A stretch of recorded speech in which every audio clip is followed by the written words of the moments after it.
Bonjour et bienvenue dans le podcast Make Sense. Aujourd'hui, j'ai le plaisir de recevoir Christophe Barouin, qui est responsable ou, comme on dit, Senior Account Executive chez MentionMe. Et aujourd'hui, on va vous parler de Customer Advocacy. Qu'est-ce que c'est? À quoi ça sert? Qu'est-ce que ça veut dire en français? On va couvrir tout ça. Et le but, c'est qu'à la fin, vous ayez les bons moyens pour mettre en place une stratégie de Customer Advocacy dans votre boîte. Et ça va changer complètement les choses, que ce soit au niveau de la relation avec vos clients, de la relation avec vos prospects, et même de la façon que vous avez de vous poser sur le paysage concurrentiel. Salut Christophe. Salut Maxence, très content d'être là et merci pour ton invitation. Je suis très heureux qu'on puisse adresser ce sujet qui est encore pas assez connu, à mon sens, de la Customer Advocacy. Déjà, peut-être avant que les gens fuient en se demandant ce que c'est et si ça parle d'avocat, de client ou quoi que ce soit, est-ce que tu peux nous raconter ce que c'est la Customer Advocacy en quelques mots? Avec plaisir. Alors, je vais me permettre de donner ma définition à moi parce que il me semble qu'il existe beaucoup de définitions en fait de la customer advocacy et comme tu l'as très bien dit, c'est un petit peu barbare aujourd'hui. Il y a beaucoup d'éducation à faire. Pour moi, la customer advocacy, c'est une discipline marketing qui consiste à faire de tes clients ton premier moteur de croissance, en quelques mots. Et est-ce que tu peux nous dire si c'est quelque chose qui est complètement nouveau ou on en entend parler de plus en plus, mais ça vient d'où? Qu'est-ce que c'est? Pourquoi? Enfin, qu'est-ce que c'est, tu viens de le dire. Mais d'où ça vient? Pourquoi c'est devenu the new big thing? Je suis tout à fait d'accord avec le fait que c'est pas suffisamment connu. Je crois qu'aujourd'hui le mot ou en tout cas la notion est un peu galvaudée. À mon avis, il y a énormément de marques qui tendent vers la customer advocacy, qui essayent de lancer en fait des initiatives qui vont dans ce qu'on va appeler la customer advocacy, mais finalement ils pensent pas en customer advocacy comme une vraie philosophie d'entreprise. Donc, à mon sens, la customer advocacy, on va rentrer dans le détail un peu plus tout à l'heure, mais c'est pas du tout nouveau. C'est quelque chose qui, je pense, existe depuis la nuit des temps finalement. Mais la bonne question à se poser, c'est plutôt de se dire, est-ce que la customer advocacy est vraiment adoptée et de la bonne des manières par les entreprises? Et à cette question, la réponse, à mon avis, est très limitée. Et dans l'écrasante majorité des cas, pas du tout le cas, malheureusement. Ouais, j'entends tout à fait ce que tu dis. C'est un peu le problème qu'on a par exemple avec toutes les boîtes qui mettent en place des métriques super sympas comme le NPS, qui sont des outils hyper puissants, mais qui sont finalement très peu utilisés parce que c'est utilisé dans des tableaux de bord, mais c'est pas ancré dans la culture, c'est pas utilisé et compris au quotidien. Et sans ça, l'outil, finalement, c'est qu'un outil, il sert pas à grand chose. Donc c'est vraiment le côté dézoom, le côté philosophie, culture. J'adore ce que tu dis là-dessus. Il y a aussi des personnes, pour le peu que j'ai eu l'occasion de parler de la Customer Advocacy, notamment sur LinkedIn, t'as des personnes qui disent mais c'est quoi du coup, c'est le nouveau nom un peu fancy pour faire des programmes de feed, des programmes de parrainage, alors qu'en vrai pas du tout. Mais je te laisse répondre là-dessus. Pour te rassurer, en fait, j'ai énormément de conversations avec beaucoup de marques. Et quand je parlais de la notion galvaudée, c'est exactement ce que j'entendais par là. C'est-à-dire qu'aujourd'hui, la Customer Advocacy, il n'y a pas suffisamment d'éducation qui a été faite. Et donc, il y a des gens qui vont associer Customer Advocacy avec programme de parrainage et ou programme de fidélité ou encore d'autres choses. Quand tu penses à la Customer Advocacy, en fait, la Customer Advocacy, ça va être de faire de tes clients, en fait, tes premiers marketeurs, tes premiers porte-parole de ta marque. Et cette Customer Advocacy, elle va pouvoir s'exprimer de plusieurs manières. Nous, on appelle ça chez MentionMe, en fait, les signaux d'advocacy. Quand tu penses aux signaux qui peuvent être émis par ta clientèle, tu en as un certain nombre. Je vais en citer quelques-uns pour donner des exemples à l'audience. Tu as évidemment les notes et les commentaires qui peuvent être laissés sur le site internet ou sur Google, par exemple. Tu as le fameux NPS, donc Net Promoter Score, qui peut être laissé par un client. Tu peux penser à des clients qui vont peut-être liker ou commenter des posts de la marque sur les réseaux sociaux. Et enfin, le Graal, ça va être de parvenir à faire parrainer ta marque par tes clients satisfaits. Donc tout ça, ça fait partie des fameux signaux de Customer Advocacy, dont en fait tout l'enjeu est de pouvoir activer de manière fluidifiée, de pouvoir bien comprendre, de pouvoir agréger, pour finalement bien comprendre qui sont ses clients, qui sont ses ambassadeurs, qui sont les clients qui ne sont pas encore des ambassadeurs, et comment on va activer ces personnes de manière différenciée pour aller chercher de l'engagement, faire en sorte que ses clients reviennent et idéalement faire en sorte que ses clients satisfaits puissent parrainer ta marque pour faire de la croissance organique. Ouais, c'est excellent. C'est l'idée vraiment, on en revient à cette notion de philosophie et de culture, c'est l'idée d'agréger finalement plein de signaux, parce qu'il n'y a pas il y a pas une métrique de la Customer Advocacy, finalement, c'est plein d'éléments mis bout à bout qui peuvent être hyper décousus. Et sans cette philosophie, justement, tu as du mal, à mon avis, à avoir une vision d'ensemble et à utiliser ou en tout cas infuser cette culture pour vraiment la faire vivre. Donc c'est là où réside peut-être la difficulté qui fait que tu as une adoption qui est pas encore si massive finalement. Tu as besoin d'un petit Mindshift pour faire des anglicismes là-dessus, mais en tout cas, tu as besoin d'un gap de culture, d'un changement de culture pour vraiment adopter cette brique-là et pas juste aller chercher du réachat, de la LTV comme on l'a vu et comme on l'a vécu depuis l'époque de la vente à distance finalement, où c'était beaucoup lié à la valeur d'un client, le faire réacheter, quelle est sa fréquence d'achat, toutes les notions un peu RFM très basico-basiques finalement, qui sont pas à négliger certes, mais en tout cas qui ne disent vraiment qu'une partie de la totalité, c'est regarder vraiment avec à travers le trou de serrure là-dessus. Et finalement, quand on étend tout ça, ça peut paraître quand même un peu vertigineux, mine de rien. Tu vois des boîtes qui mettent déjà parfois plusieurs mois, plusieurs même années, j'ai déjà vu, pour mettre en place un programme de feed, mettre en place un programme de parrainage. Ça leur paraît déjà monumental. Ne serait-ce que déclencher un questionnaire NPS juste après, c'est compliqué. Comment tu décomplexifierais cette notion finalement de l'advocacy où on vient de mettre en lumière qu'il y avait beaucoup d'éléments quand même dans la sauce? Comment tu décomplexifies tout ça quand même de manière assez simple? Tout à fait, je te rejoins parfaitement sur en fait ces différentes initiatives parce que comme tu l'as très bien dit, en fait, quand tu parles aux marques, tu te rends compte que il y a déjà énormément d'initiatives qui sont mises en place, en tout cas qui sont envisagées. Donc on parle du NPS, des cartes de fidélité, des programmes de parrainage, et d'une certaine manière, ça va exister un petit peu partout chez tout le monde. Mais en fait, c'est jamais réellement mis bout à bout et c'est jamais, ou en tout cas très rarement, utilisé de la meilleure des manières et exploité de la meilleure des manières. Tu l'as dit très justement avec le NPS, par exemple. Le NPS, il est utilisé par énormément de boîtes. Aujourd'hui, quand tu demandes aux marques ce qu'elles font du NPS, c'est souvent un indicateur de réassurance pour se dire, OK, j'ai plus de promoteurs que de détracteurs, ma clientèle est satisfaite de manière générale, je suis content, on a coché la case. Celles qui vont un petit peu plus loin, elles vont utiliser les feedbacks de NPS pour aller remonter ça aux équipes produits, services clients pour se dire, ben, il y a des choses qui sont perfectibles sur la navigation du site, sur les délais de livraison, etc. Mais en fait, l'essence du NPS, cette question qui consiste à dire, recommanderiez-vous notre marque à votre entourage, elle est aussi là pour aller identifier tes ambassadeurs. Parmi tout ça, tu as énormément de personnes qui vont laisser un 9 ou un 10. Et en fait, aujourd'hui, ça fait plus de 2 ans et demi que je travaille chez MentionMe, que j'ai ces conversations-là.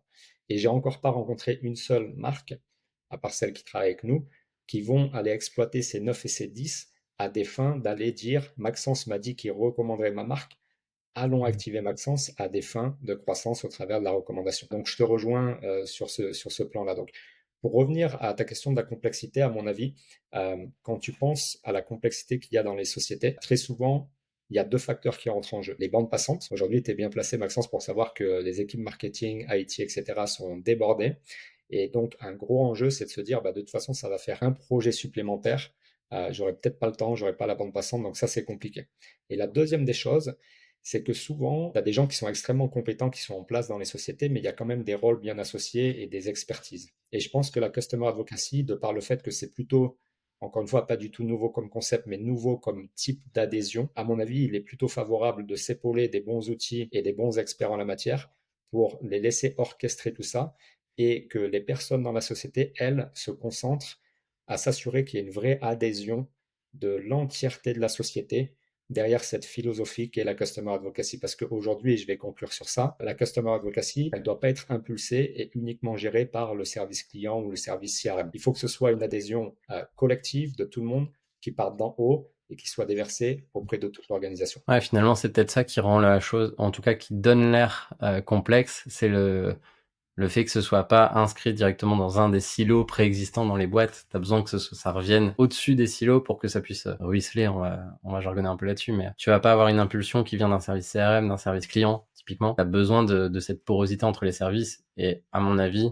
et je digresse un peu, mais t'as besoin que ce soit impulsé par un niveau CODIR ou ce genre de niveau, à mon avis, pour que ce soit vraiment adopté. Sinon, finalement, chaque service va avoir ses propres priorités au sein même de sa propre stratégie, qui est un seul segment de la stratégie globale. Mais la customer advocacy, c'est tellement large que ça peut pas être pris à ce niveau-là, à mon avis. Ou en tout cas, si c'est ça, si c'est le cas, il faut que tu aies des équipes projets qui soient cross-service et qui peuvent décomposer le sujet à leur échelle pour que ça avance, à mon avis. Oui, tout à fait. Même au-delà de ça, c'est-à-dire que si technologiquement tu arrives à faire marcher en fait tous ces systèmes et arriver à les agréger, la réalité c'est de se dire que s'il y a énormément d'efforts qui sont faits par certains services, mais qu'après il n'y a pas l'adhésion par exemple du service client ou du call center qui va pas s'occuper suffisamment bien d'un traitement d'un appel, ça va en fait mettre en péril tous les efforts qui ont été mis ailleurs. Donc, c'est la raison pour laquelle, en fait, il faut vraiment une adhésion de tout le monde. Il faut, en effet, ça vient du créateur du NPS, avec la personne avec laquelle on a la chance de travailler chez MentionMe, qui dit lui-même qu'en effet, il s'agit vraiment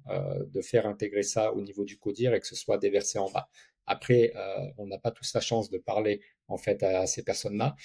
Il y a également des tuyaux sur lesquels comment on peut embarquer les équipes CRM, CX pour aller développer et faire un business case sur la valeur de l'advocacy et aller présenter ça à ces personnes-là pour trouver cette adhésion. Ouais, et on en revient aussi au fait que ça vient finalement se diffuser dans la culture globale. Donc, tu as besoin aussi que ce soit adopté plus globalement, mais finalement, tu as besoin aussi de tes ambassadeurs au sein des boîtes pour que le sujet vive et ne meure pas, ou en tout cas ne soit pas relégué, et que ça devienne un métrique de tableau de bord que tu regardes une fois par mois pour dire on est content ou on n'est pas content finalement. Oui, absolument. Et juste un petit point peut-être sur ça, ce qui est très intéressant de noter, c'est qu'il a été montré justement par Fred Reichhol, donc le créateur du NPS, que quand une société adopte cette Customer Advocacy de manière vraiment générale et qu'elle l'adopte et que tout le monde y adhère, finalement, tu as une satisfaction client qui va être démultipliée, qui va être croissante.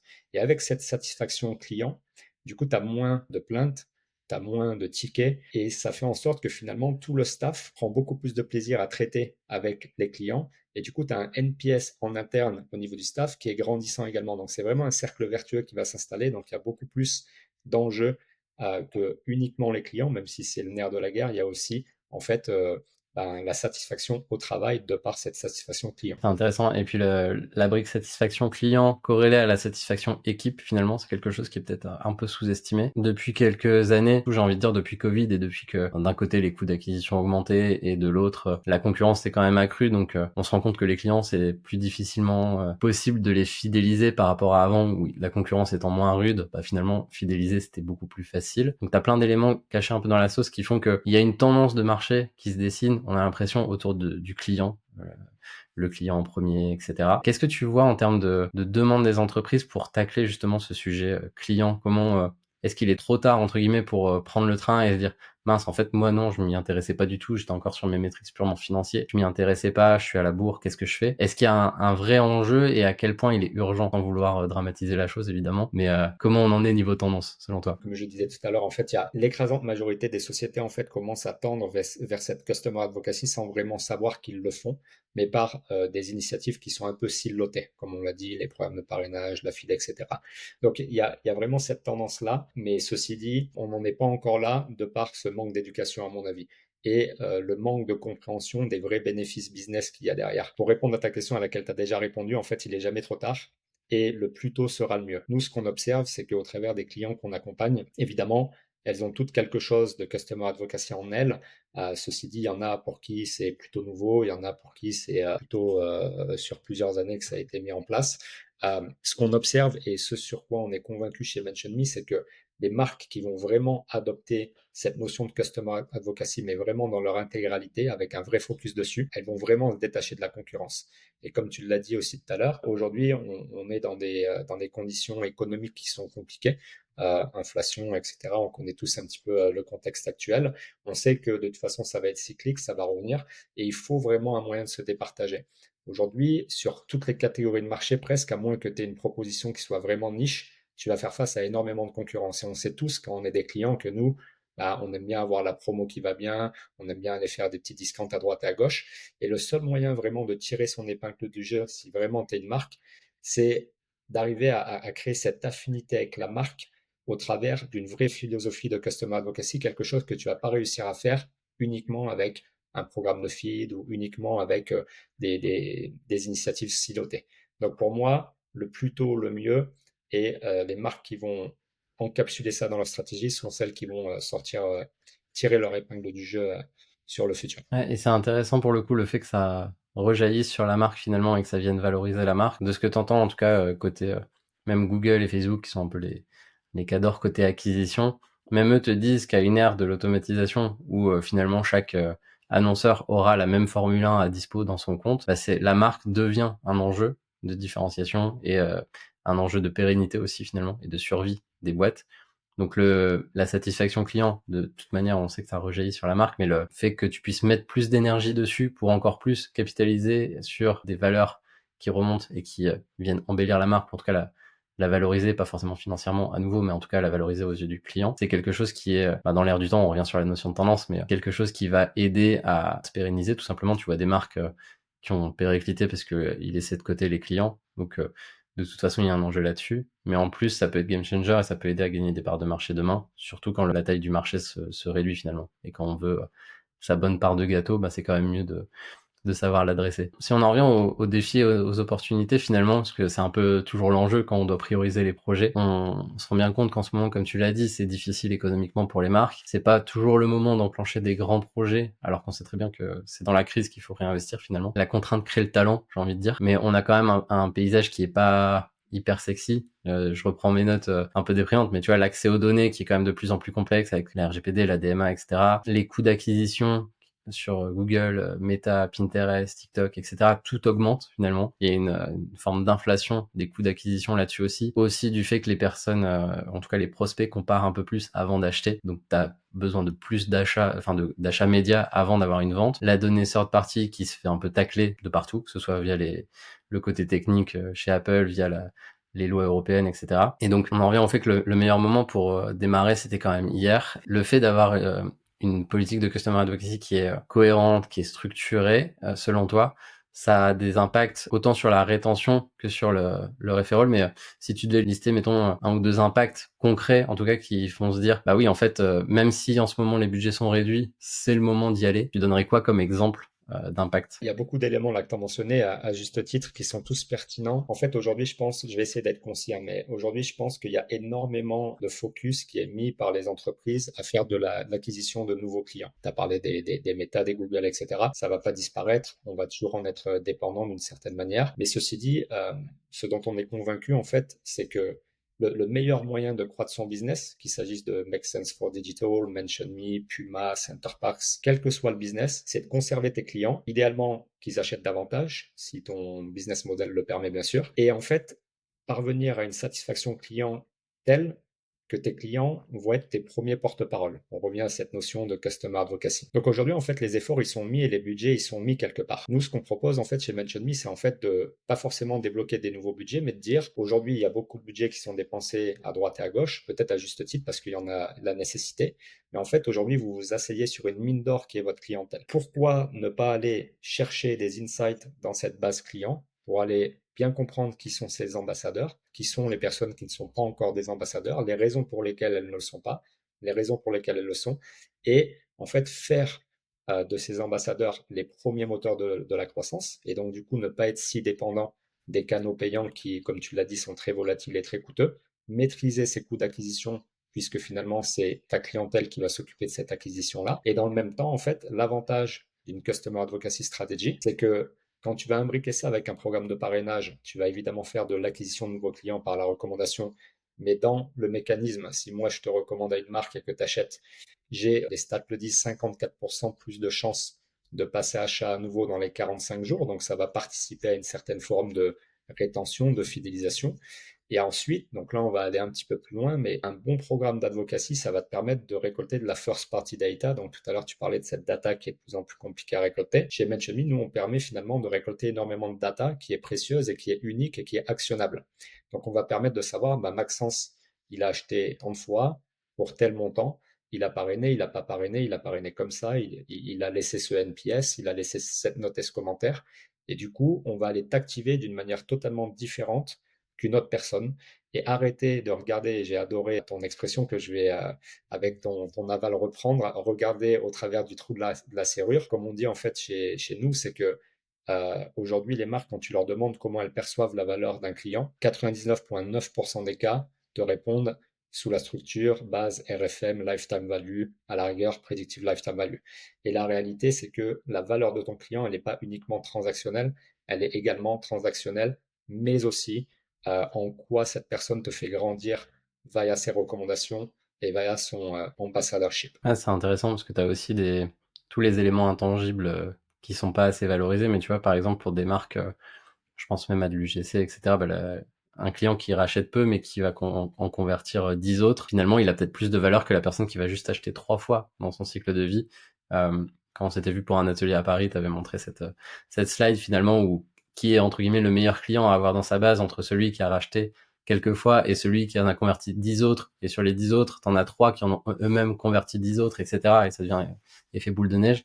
Finalement, ça implique aussi à regarder les bonnes choses. On a un peu l'impression que les gens mettent les clients dans des terrariums, ils les regardent, mais en fait, ils se rendent pas compte que c'est pas un terrarium, c'est la savane, c'est la jungle. Le client, il vit partout. Et il faut pas juste le regarder entre 10h et midi. Il faut le regarder surtout toute la durée finalement. J'aime beaucoup ce que tu dis aussi sur les 54% finalement. Je pense que ça vaut le coup qu'on s'y arrête 2 minutes. Ça veut dire que quelqu'un qui vient de la part d'un autre, finalement, une forme de cooptation, de recommandation, où on a cette notion de preuve sociale finalement qui devient de plus en plus importante, qu'on avait l'habitude d'avoir quasi uniquement avec des avis clients. On se disait, bon, c'est bon, la preuve sociale, elle existe. J'ai 10 000 avis 5 étoiles sur mon site Zatsuke. Oui, mais il y a une différence entre les 10 000 avis 5 étoiles à une époque où on sait qu'il y a beaucoup d'avis qui peuvent être fictifs, etc. Et donc, il y a une différence entre ces avis-là et l'avis de mon voisin Jérôme qui m'a dit, va absolument acheter auprès de cette marque parce que le service, il est nickel, les produits sont quali et il y a un bon rapport qualité-prix. La différence, elle est énorme. Donc, ce 54%, mine de rien, il est quand même, il paraît super élevé, mais quand on compare à des taux de conversion que tu peux avoir sur les Google et autres, on en parlait sur l'acquisition paid media, on va dire, bah, tout le monde cherche à augmenter un petit peu les taux de conversion. Bah, finalement, tu vas être contraint sur un volume en entrée qui va être dépendant de ta base client finalement, mais le gain en taux de conversion, ne serait-ce que ça, vaut le coup même de déporter des budgets du paid vers le coût de solutions comme MentionMe ou le coût de temps passé par les équipes pour structurer ces projets-là finalement. Mais ça peut être un très bon argument en tout cas pour dire qu'il faut s'y mettre et qu'il y a un ROI qui est certain. Le tout, c'est de savoir attendre la mise en place du projet pour en voir vraiment les fruits, à mon avis. Oui, bien sûr. Je vais me permettre juste une petite correction parce que les 54%, ils étaient associés à la rétention et au fait que le parrain revienne après la conversion du filleul. Ce que tu dis est totalement vrai, c'est simplement la stat qui est erronée. On a fait une étude, nous, sur notre base de clients qui correspondait à plus de 250 marketeurs avec qui on travaille et ça impliquait également des milliers de clients consommateurs finaux. Quand on leur demandait quelle était en fait la source qui allait leur permettre de franchir le pas avec une nouvelle marque. Et sans surprise, c'était justement le parrainage, bien au-delà de quelconque publicité ou encore des notes et des commentaires qui performent bien également. Mais moi, si je te parraine, qu'on se connaît, je sais tes appétences, je sais tes budgets, je sais tes désirs et tes besoins. Et en plus, toi, tu me fais confiance. Donc, c'est totalement naturel de se dire qu'en effet, la conversion va être démultipliée versus tous les autres moyens. Ouais, c'est peut-être même plus que les 54% en l'occurrence qui étaient erronés là-dessus, mais qui, à mon avis, en plus, tu gommes pas mal de parcours où tu vas avoir toute cette phase de comparaison, de certitude. Tu vois, si je prends l'exemple d'achat d'un matelas, bah si c'est le camarade qui t'en a parlé et qui te dit d'aller là-bas, eh ben, tu vas d'abord aller là, et si t'es convaincu, tu vas moins réfléchir et dire oui, mais attends, j'irai bien quand même tester le magasin d'en face pour vérifier. On n'a pas la stat, mais on peut peut-être même parier sur un plus que 54% dans ces cas-là de différence en taux de conversion quand t'as la confiance de quelqu'un. Parce que la personne se met en danger finalement quand elle te fait une recommandation. Donc il y a aussi cette notion de confiance qui est encore plus importante. Parce que si quelqu'un me recommande quelque chose qui est pas fou, bah j'aurais plus confiance dans cette personne-là. Donc quand tu mets en jeu des amitiés, des relations sociales, c'est un autre niveau d'implication aussi de la part de tes parrains. Et c'est pas juste bah, tiens, va là-bas, comme ça j'aurai 15 euros, t'as 15 euros, machin. On n'est plus du tout dans cette logique-là. Et on en revient aux programmes de parrainage basiques qui sont bien, qui ont le mérite d'exister, mais qui sont pas autant impliqués dans une vraie stratégie, en tout cas, au niveau de la customer advocacy, si je dis pas de bêtises. Ouais, non, non, totalement, tu l'as très bien dit. En fait, quand tu te penches sur le concept du parrainage, souvent, et si je peux me permettre, la grosse erreur que beaucoup de marques font, c'est se dire qu'elles ont une clientèle satisfaite. Et vis-à-vis du fait que la clientèle est satisfaite, il suffit de donner une récompense au parrain et au filleul et ça va tourner, ça va bien marcher. Et en fait, c'est beaucoup plus compliqué que ça, évidemment, les parrains clients, les AB tests qui sont nécessaires, la segmentation. Mais en fait, il y a deux éléments qu'on prend en considération chez MentionMe quand on pense au parrainage. C'est ce que tu as dit, le risque, on appelle ça le capital risque. Personne ne va jamais, en fait, recommander une marque à un ami, si elle se dit, attends, il y a peut-être quand même un risque que mon ami n'aime pas, ça peut en fait impacter nos relations sociales. Donc il y a vraiment cet aspect psychologique. Et il y a aussi ce qu'on appelle le capital social qui rentre en considération. Est-ce que je vais recommander cette marque parce que ça va me faire finalement mettre le spotlight sur moi en tant que très bon copain qui a des bons tuyaux à donner chez mes amis. Et cette partie psychologique est jamais réellement prise en considération. Encore une fois, parce que c'est pas leur expertise. Et c'est souvent aussi ce qui pêche avec la partie technologique pour vraiment tirer les performances vers le haut d'un programme de parrainage. Et effectivement, c'est très difficile quand tu es chez une marque de réussir à comprendre ces mécanismes. Tu les comprends d'un point de vue théorique, tu les as pas forcément en tête parce que tu as l'effet cockpit d'avion où tu as la vision périphérique qui est complètement coupée, donc tu penses même pas, tu penses juste ok 15 euros pour 15 euros, etc. Tu penses pas. Mais l'intégrer dans son quotidien et dans ses réflexions et dans sa stratégie, c'est vrai que c'est beaucoup plus dur. Et peut-être pour donner un peu plus de corps encore à ce qu'on vient d'évoquer ici, est-ce que par hasard tu aurais un cas concret de réussite justement de ces projets-là? Et en fait, c'est une très bonne transition vis-à-vis du fait que ce que tu as mentionné tout à l'heure. Je vais partager un exemple d'une marque qui s'appelle Brandali, que tu dois connaître. Peut-être pour l'audience, Brandali, donc c'est un site pure player qui vend des articles de designers, donc du Michael Kors et toutes ces marques-là. Ils sont en France, ils sont également en Angleterre. Et donc, ça fait quelques années qu'on travaille avec ces personnes-là. Ce qui est très intéressant avec Brandali, c'est que historiquement, donc il y a quelques années de ça, on a lancé un programme de parrainage pour justement aller driver cette notoriété de ce site-là et driver finalement de la conversion de nouveaux clients. Ça marche très très bien avec des super indicateurs sur la conversion et l'acquisition de nouveaux clients. On parle vraiment de millions d'euros qui ont été générés. Je me permets de le dire parce que ça a été rendu public au travers d'études de cas. Mais ce qui est encore plus intéressant quand on va chercher plus loin dans la customer advocacy, c'était de se dire, et c'est ce qu'on disait tout à l'heure, la valeur d'un client, elle n'est pas uniquement transactionnelle. Et donc, chez Brandali, ce qu'ils ont fait, c'est qu'ils ont créé un autre segment. Donc, ils avaient déjà un segment qui s'appelait VIP pour les meilleurs clients, basé sur la transaction.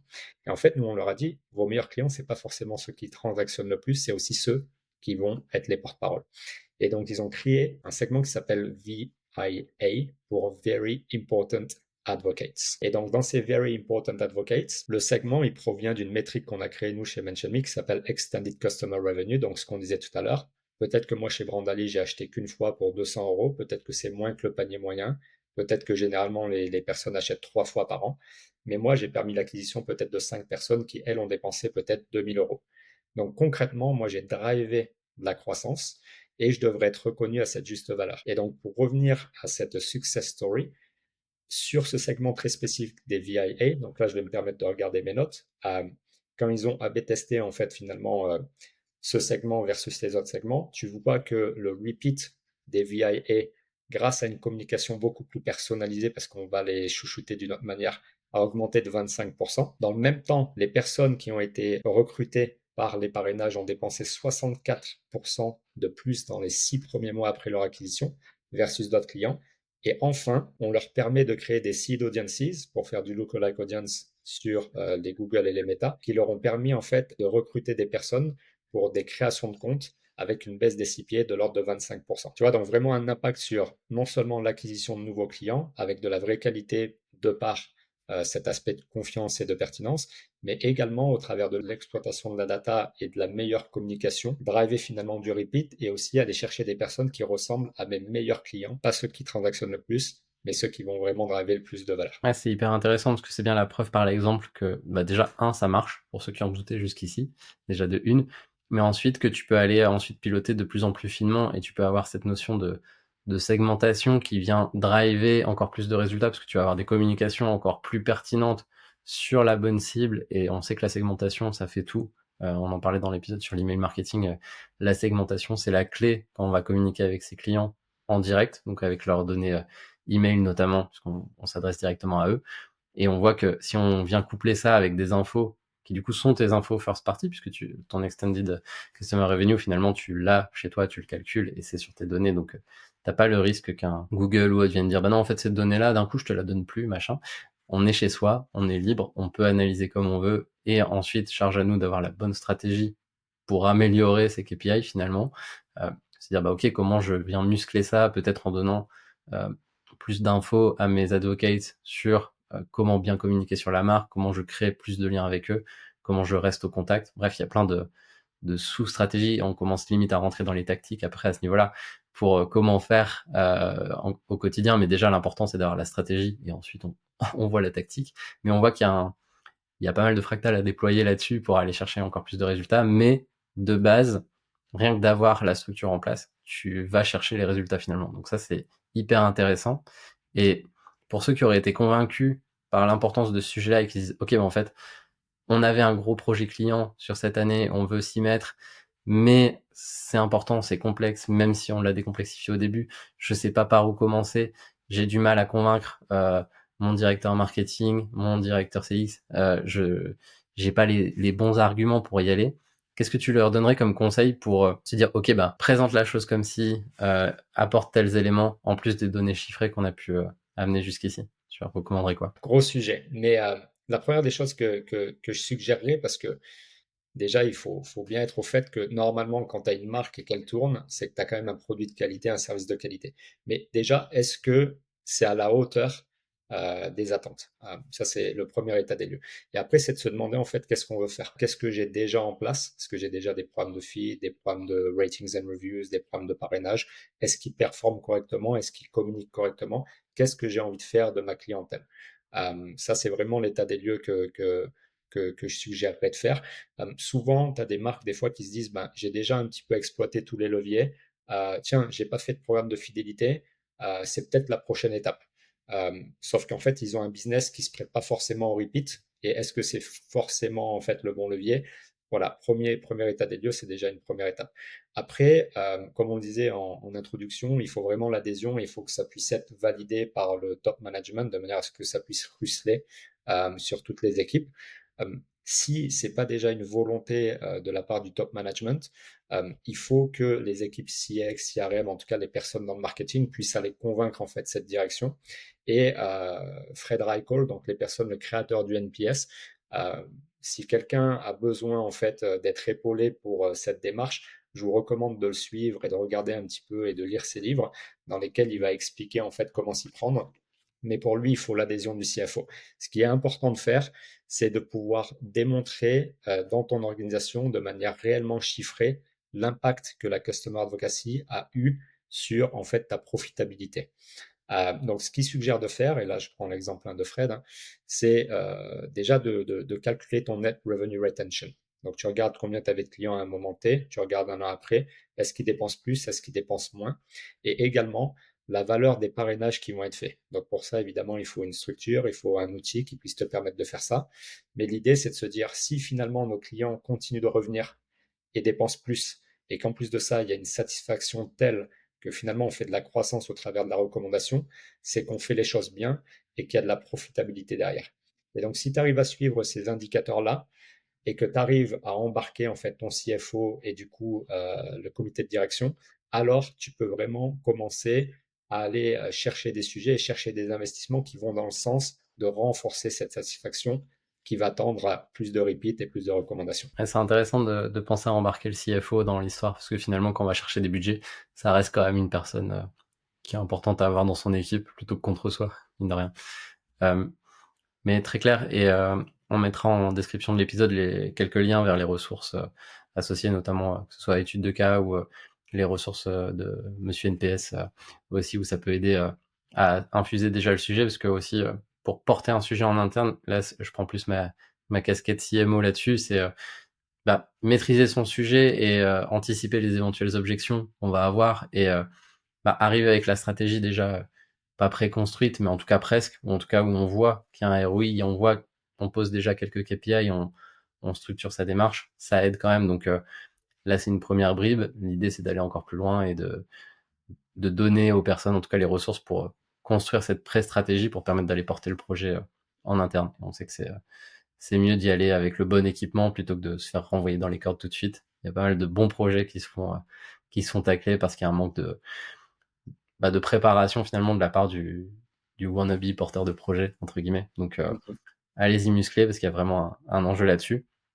Et on a commencé quand même à traiter quelques prérequis qu'il y avait avant de s'attaquer à ces enjeux-là, finalement, que ce soit sur la data, la connaissance client, les outils. Euh, tu relisterais quels prérequis? On a parlé du fait d'avoir des bons produits déjà, de satisfaire déjà ses clients. Est-ce qu'il y a des tailles d'entreprise minimum à avoir, ou en tout cas un volume de clients pour que ça ait vraiment ce ROI qu'on a évoqué? Ou c'est quoi les principaux prérequis? On va peut-être pas tous les lister, mais au moins les principaux. Ouais, bien sûr. C'est une super question. Ça mériterait de s'y poser proprement et avec du temps, mais pour essayer d'être concis, en fait, la customer advocacy, en tout cas, certaines initiatives peuvent être lancées dès le départ. Si tu penses aux petits entrepreneurs, tu vois, qui démarrent leur activité. Je pense par exemple à moi personnellement, j'ai acheté des pots de fleurs euh, chez une personne qui a son petit site, qui fait ça tout seul. Euh, Quand je l'ai reçu, j'avais une note personnelle, tu vois, écrite, manuscrite, avec la personne qui me remerciait de cet achat. Ça fait partie, tu vois, d'une initiative qui peut être mise en place et qui est d'ailleurs mise en place très souvent par des entrepreneurs qui sont solos et qui n'ont pas d'équipe. Tu vois, donc en fait, déjà, tu peux commencer à ton échelle. Après, évidemment, quand on parle de sociétés voilà, qui génèrent des millions, sinon des milliards avec beaucoup d'équipes, il va falloir mettre en place davantage de choses, mais il n'y a pas forcément de temporalité. L'idée, c'est vraiment de chouchouter son client, mieux le comprendre. Euh, et donc, pour moi, le prérequis, c'est vraiment de faire comme on peut et d'essayer de rationaliser avec le temps. Parce qu'aujourd'hui, il y a beaucoup de challenges au niveau des marques qui nous disent, ben, nous, c'est tout siloté, on a du mal à faire communiquer. Donc d'abord, j'ai des enjeux de CDP, etc. C'est pas un prérequis, ça. En fait, tu peux lancer un certain nombre d'initiatives sans que ça ait vraiment d'impact sur la complexité ou autre.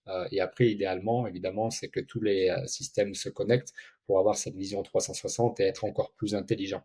Mais j'allais dire qu'il n'y a pas forcément de prérequis et le plus tôt, le mieux. C'est ce qu'on entend de la part de nos clients qui nous adoptent et qui disent après, quand ils viennent avec nous sur des événements et à qui on pose la question, ils disent tout le temps, mais en fait, il faut y aller, il ne faut pas attendre parce que finalement, on aurait aimé le faire avant et il n'y a pas forcément de prérequis. Ouais, au final, au plus tôt tu mets en place ces démarches-là, au plus c'est infusé dans la culture de la boîte et au moins tu as à faire du change management pour twister un peu les trucs pour que ça se redevienne en tout cas quelque chose qui est important. C'est important généralement au début des boîtes, ça se perd un peu quand le niveau de responsabilité se dilue. Je fais une généralité, c'est pas toujours le cas, j'entends, mais c'est ce qu'on remarque, en tout cas plus une marque grossit, moins il y a cette notion de client, ou en tout cas on processise beaucoup, quitte à en oublier le côté émotionnel de la chose. Alors c'est toujours un gros mot quand on est en entreprise, mais les personnes achètent avec la raison, mais aussi avec beaucoup d'émotion. C'est quand même beaucoup plus puissant. Pareil, j'ai plus la stat en tête, mais dans les décisions d'achat, c'est beaucoup plus important à ce niveau-là. Finalement, le fait de se dire, bah oui, mais en fait, j'ai besoin de ma CDP, oui, mais en fait, ma base de données, elle est pas purgée, elle est pas clean, etc. C'est aussi des formes de procrastination. Je suis souvent un peu provoque dans ce podcast parce que j'aime bien, mais il y a une forme de procrastination qui invite à une forme de surperfectionnisme, de dire bah ok, c'est pas le bon moment, on verra l'année prochaine, etc. Mais en fait, aujourd'hui, moi, ce que je remarque dans les clients que j'accompagne encore en part-time CMO, c'est que on a les budgets, on a les euros, il y a cette chose-là qui est un asset hyper important, mais un des assets qui est devenu hyper différenciant, ou en tout cas qui aide à survivre, mieux survivre et gagner en part de marché, c'est le temps. Et finalement, ce qu'on fait de ce temps-là et où est-ce qu'on met l'énergie pendant ce temps-là pour avoir le plus de levier, bah, finalement, c'est là où on a les meilleurs impacts à court, moyen et long terme. Donc en fait, ce que tu dis sur au plus tôt au mieux, finalement, on sait que tout le monde est sous l'eau, tout le monde est surchargé, toutes les directions, partout, dans toutes les boîtes. Donc, le tout, c'est de prendre un petit pas de côté, et ça peut être même juste prendre un café avec ses homologues et dire, ok, en fait, les gars, et les filles, c'est quoi la priorité, c'est où est-ce qu'on a le plus de levier à avoir. Et en fait, quand on réfléchit à qui achète nos produits ou nos services, c'est le client. Donc en fait, c'est au niveau du client où on a un levier qui est énorme. Ça fait un peu d'honneur de le son dit comme ça, mais le client, c'est celui qui nous paye à la fin du mois, tous autant qu'on est, donc tous autant qu'on soit. Donc c'est quand même important. Sans trop de transition, mais peut-être juste pour juste parler du perfectionnisme et de la procrastination là-dessus, mais il y a peut-être quand même des pièges à éviter, des choses trappes. On parlait tout à l'heure du basique au basique, 15 euros pour 15 euros sur un système de parrainage bête et méchant. Bon, il y a des petits pièges comme ça qui peuvent faire en sorte que bah, soit ça devient pas une vraie stratégie, soit ça part un peu dans le mur, soit c'est mal aiguillé. T'en as quelques-uns à nous lister comme ça? Oui, bien sûr. Et d'ailleurs, pour revenir sur quelque chose que tu as dit à juste titre, le programme de parrainage, c'est une des initiatives qui nécessite une certaine volumétrie. Donc, tout à l'heure, quand je disais qu'il n'y a pas forcément vraiment de prérequis, encore une fois, je caricaturais. L'idée, c'est vraiment de se dire, lançons les initiatives qu'on peut lancer tout de suite, qui ne nécessitent pas certaines choses. Et au fur et à mesure qu'on croit, de continuer à lancer les autres initiatives et d'agréger tout ça. Un gros challenge et à mon avis une grosse erreur que beaucoup de marques font, si je peux me permettre encore, c'est de considérer en fait ces initiatives comme des proof of concept. Ok, je vais lancer ça, on se donne 6 mois, on va voir si ça marche. Là, il s'agit vraiment encore une fois d'une philosophie. Une philosophie, c'est pas tu l'actives, tu mets stop, tu mets pause. il faut que ce soit lancé, il faut se donner le temps, mettre les efforts suffisants de faire fonctionner cette machine-là. Se donner 12, 24, 36 mois, ok. Se donner 6 mois, c'est pas suffisant. Donc, le premier piège à éviter, c'est de se dire, on va faire ça, on va mettre beaucoup d'efforts peut-être, mais que pendant 6 mois, et s'il n'y a pas les résultats au bout, on arrêtera. Parce qu'au bout de 6 mois, les résultats ne seront pas suffisamment au rendez-vous pour vraiment avoir un business case qui fait dire, OK, on a une vraie valeur tangible, que ce soit en acquisition, en rétention, peu importe, profitabilité, à tel point de dire qu'on peut continuer les efforts. Donc ça, c'est le premier gros piège. Le deuxième piège, c'est de se dire, comme on vient de le dire à l'instant, c'est trop tôt, il faut encore que je m'occupe de ça, il faut que je fasse ça. Tant que ça, c'est pas fait, je lance pas ça. C'est pas si compliqué, mais encore une fois, et comme tu le disais à juste titre, le temps, c'est très très important. Les personnes, les équipes en interne en manquent cruellement très souvent. Et plutôt que d'essayer de se dire, et je le respecte totalement, hein, il y a des marques qui font ça très très bien et qui lancent leurs initiatives en interne, mais en fait, des fois, il faut vraiment arbitrer. OK, on me propose en fait cette prestation et ce partenariat à tel prix. Moi, je peux le créer pour le même prix ou un peu moins. Il n'y a pas simplement le coût de la prestation, il y a toute la maintenance derrière. Et surtout, au-delà du coût, j'allais dire matériel, c'est le coût de l'opportunité manquée. Pour reprendre l'exemple du programme de parrainage, vis-à-vis du fait que nous, ça fait 11 ans qu'on est spécialisé là-dedans. Tu vois énormément de marques qui ont des programmes de parrainage en interne, qui l'ont lancé et qui, par manque de technologie adéquate et d'expertise sur le sujet, ont un programme qui vivote, qui ne fonctionne pas très bien. Donc souvent, ça leur demande de la bande passante parce qu'ils essayent de le faire mieux fonctionner. Ils ont des couacs techniques et donc finalement, c'est du bruit plus que de la valeur, alors qu'il y a un vrai potentiel. Et donc, il faut essayer de se dire, OK, il y a un coût associé, mais quel est vraiment le potentiel qu'on peut aller chercher et comment on peut aller vraiment de l'avant. Ouais, et finalement, le fait d'externaliser, ou en tout cas d'aller chercher en externe des personnes qui ont l'expertise, qui ont le temps ou la technologie finalement, bah, c'est aussi des choses qui te permettent de réduire ton, et on va refaire des anglicismes, mais ça va réduire ton time to market du projet, et en plus, t'augmentes la qualité du projet. Donc parfois, ça sert à rien de réinventer l'eau chaude. Si vous êtes un Brandali par exemple, vous n'allez pas créer from scratch quelque chose parce que bah s'il y a une brique existante sur le marché qui fait très bien la chose, bah, autant aller vers le prestataire ou le partenaire de confiance au bon moment, qui en plus continuera de faire évoluer avec les bons standards, avec les bonnes recherches, etc. Là où bah, vous en interne, le job c'est d'aller vendre les bons produits aux bonnes personnes, c'est déjà un énorme taf, ça sert à rien de rajouter des choses où moi je dis souvent, un e-commerçant n'a pas vocation à devenir un SaaS. C'est il y a ce côté où c'est sexy de vouloir réinventer l'eau chaude, de vouloir réinventer un gestionnaire de flux produits, de vouloir réinventer un logiciel d'A/B testing. Ça ne sert strictement à rien puisqu'on n'est pas des boîtes tech quand on est un e-commerçant. Il y en a qui le font très bien, et avec l'IA, effectivement, il y en a qui viennent mettre ça au cœur de leur choix de l'offre, etc. Là, ça devient différenciant. Mais sur des briques marché qui sont non différenciantes par essence, donc ça peut être différenciant dans la forme, mais le fond, finalement, on a besoin de la brique standard qui est un peu adaptée, mais on va l'adapter encore mieux avec les partenaires qui connaissent bien cette chose-là. Ça va réduire le délai de mise en place des projets et donc permettre d'avoir le ROI beaucoup plus tôt finalement. Donc c'est un peu ce que tu disais, l'idée c'est d'aller chercher l'expertise là où elle est, de pas se battre contre le temps, mais plutôt de jouer avec le temps et le temps des autres, qui est une ressource qu'on peut aller chercher, puisque quoi qu'on fasse, nous on aura toujours 24 heures dans une journée, on peut rien faire de plus. Donc ce qu'on peut faire, c'est rajouter des personnes qui ont aussi 24 heures, des personnes qui ont les logiciels, etc. Donc c'est hyper intéressant, mais on en revient à la structuration aussi de la stratégie finalement. Donc c'est des éléments à prendre en compte à ce niveau-là. Au niveau des pièges et des devoirs, en tout cas, moi ce que je me suis noté comme gros warning, c'est quand même le fait de pas réussir à embarquer les équipes suffisamment. Donc entre guillemets, j'allais y venir à la question avec laquelle j'aime bien clôturer les épisodes, mais qui est demain je fais quoi? Par quoi je commence?